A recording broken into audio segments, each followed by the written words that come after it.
video is for informational purposes only. Repairs shown may be dangerous. Viewer assumes all risk. Follow all manufacturer's guidelines.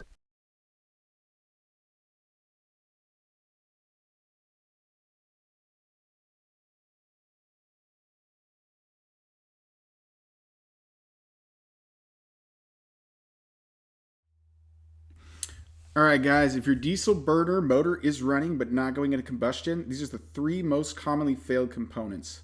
So first is going to be the fuel nozzle. So you can see the stone filter in the back. That could get gunked up over time, and then it sprays out crooked. And that's the biggest, most common failure. You see a lot of excessive smoke with this. So that's the most common.